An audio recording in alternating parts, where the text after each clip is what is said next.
Hello and welcome to the Adpocalypse podcast. The degradation of social media from a safe space where we can interact with friends and family to a breeding ground for corporate greed is one of our many modern tragedies. Here at Adpocalypse, we dive deep into the many problems we are faced with when we browse the internet. I am Sam Toby, an applied mathematics major. Hi everyone, I'm Danielle. I'm a communication studies major with a minor in marketing. Hi, I'm Phillip Gomez, and my major is psychology. Hi, I'm Jacky, and I'm a cinematography major. And I'm Erica. I'm a Becca major with an emphasis in video editing. In today's episode, we'll be talking about how targeted ads and social media impact an individual's mental and physical health. So to get the ball rolling, what exactly are targeted ads? To me, targeted ads are ads that are specifically tailored to consumers like you and I. So ads that are specifically made or presented to us and what we would like to buy or use.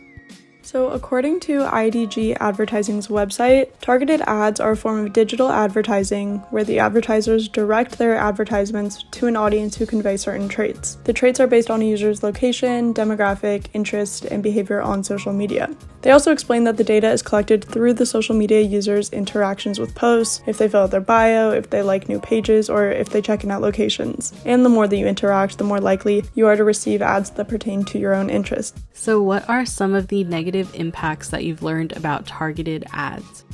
Targeted ads have a greater or lesser impact on a consumer based on their stages of interest in a product, as well as depending on the medium that ad is viewed in. A consumer's cycle of purchasing consists of awareness, interest, conviction, purchase, and post-purchase. Television and internet ads affect awareness, interest, and conviction the most, whereas magazines affect purchase and post-purchase most effectively, and newspapers affect all stages of consumer behavior. Advertising executives have decades of experience developing strategies to make more and more sales to larger and larger ranges of consumers. Being able to know what a consumer is interested in or wants to buy gives corporations even more tools to make money from us with.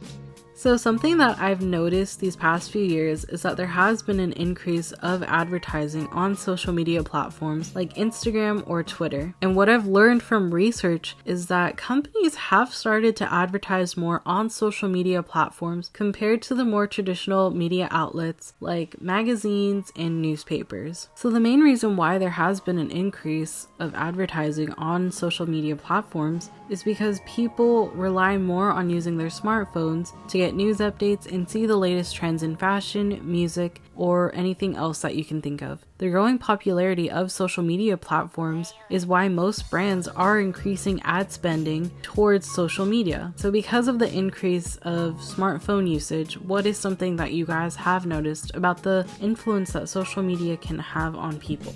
Something I've noticed about the influence that social media has on people is how detrimental it can be to a person's confidence and identity. Social media and ads constantly bombard a person about how to be perfect and how to look perfect. If you live your life with a big emphasis on what you see on social media and want to replicate it, it can be a very big problem. In the article I found written by a student scholar at Santa Clara University, he mentions having to create a constant spitting image on social media of perfection essentially means you're having a disingenuine life, and building your confidence based on what people think of you online is not a good thing. It can be very stressful and can cause an overwhelming sense of anxiety having to keep up certain facade. The article also mentions how superficial things can get in your life, and this idea can be very detrimental. In the long term, these actions can cause long-term emotional and psychological problems. So do you guys feel like the negative aspects of social media outweigh the positives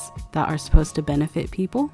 In my opinion, social media is a give and take. There's always going to be a positive and negative side of social media. It's all in how you take it. For me, the positive side of social media is you get to express yourself, show your work, and show people what you love to do. And with that, you can make connections, make new friends, improve your work. With examples like photography or like YouTube, people can comment on your work and support your work. And I definitely gotta mention the gaming community. You can make a lot of new friends, and I've met people and I've made friends. And also with friends I've had in my life, we all game and it's a good outlet for us to bond and connect. I do actually believe that the benefits outweigh the negatives when it comes to social media. Social media brings many benefits to the table, especially during the age of COVID. You can almost instantly get a hold of any family member and friend whenever you want to. You can video chat, text, call. Another cool feature that I just learned about is that you can actually video chat with your friends and family while simultaneously watching the same movie or TV show. Social media offers a safe place for self-expression, like sharing photos with friends and family, sharing your personal feelings, thoughts, opinions, and more. Social media also allows people to connect and reconnect with others and may benefit expanding and strengthening their in-person networks and interactions. Another benefit to social media is that it can actually help you achieve your fitness and lifestyle goals. Publicly sharing your goals can promote accountability, and it can create a healthy social support system. I mean, that's one of the main reasons why I love using social media. Being able to connect with people in a community that you want to be a part of. It's amazing because you get to meet all these people that may not live in the same city as you, let alone the same state or even the same country. You get to see things from a different perspective when you connect with all these different people. And that's the amazing thing about social media. But of course, there are the negative aspects of it that can be very, very damaging for people. Social media has made some meaningful contributions to modern society, like bringing people together and creating a space for creatives to share their art, but the positives are outweighed by the negatives. Most people who engage with social media are affected in multiple ways, whether they realize it or not. Social media ads and posts all reinforce standards of beauty and the proper body images one should have, while putting down everyone who consumes any ads or content to make people be interested in products. Ad culture in social media is a massive contributor to body shaming, body dysmorphia, weight anxiety, and self-hatred. Commercial culture is creating a generation who hates the way they look just to make more money off of them. Big fashion and capitalists everywhere are trading the mental well-being of our country's youth for simple bucks, and that is evil. Ads make everyone feel worse about themselves. Men and women alike have been wounded by an unfairly worded advertisement or a direct commercial that targets something one is sensitive about. Too many girls have dieted by the age of 10, have fears of getting fat, or have their main goal be to lose weight. This is incredibly unhealthy and directly related to ads and social media. In a study of Stanford students, 68% felt worse about their own appearance after looking through a woman's magazine. Targeted ads enable companies to insult and upset us even more so they can build us back up with their overpriced garbage.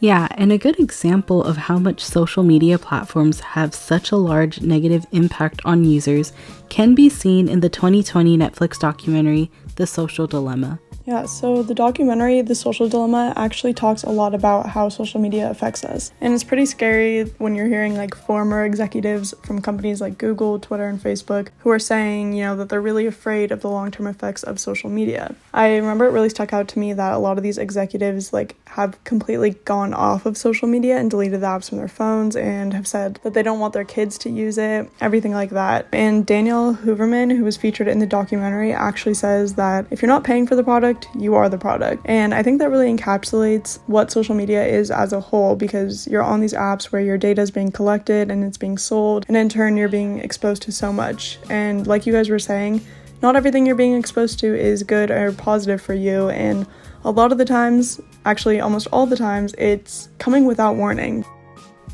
Alright, so before we wrap up this episode, I do have one more question for you guys.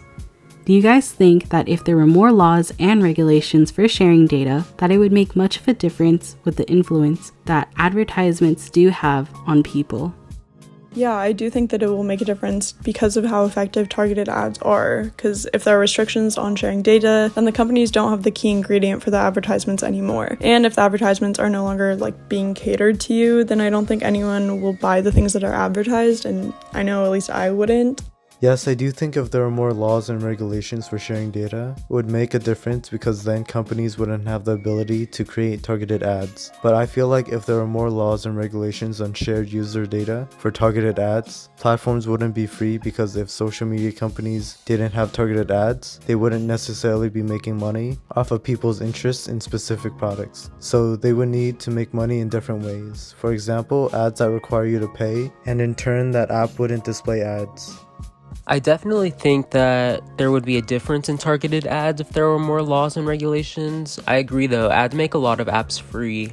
But personally, I like targeted ads because it suggests a lot of stuff that I like and things I'm interested in, like cool shirts, cool sunglasses, cool sweaters. I'm a sucker for ads. I basically buy everything I see. It feels like an invasion of privacy, but honestly, I'd rather see ads of things that I like than random crap. If there were more regulations on data marketing, targeted ads would be less dangerous.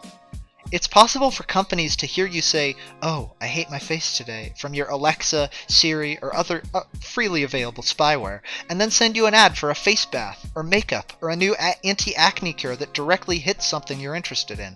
This is predatory! We really have entered the age of cyberpunk, just without the cool-looking lights or flying cars. We just have a boring dystopia and information-gathering networks that know what you want to buy before you do. Alright, so that's all the time we have today. Thank you so much for joining us. If you're interested in reading more about targeted ads and the impacts of social media, we linked all of the articles we used for research in the description below. Thanks again for tuning in. Until next time.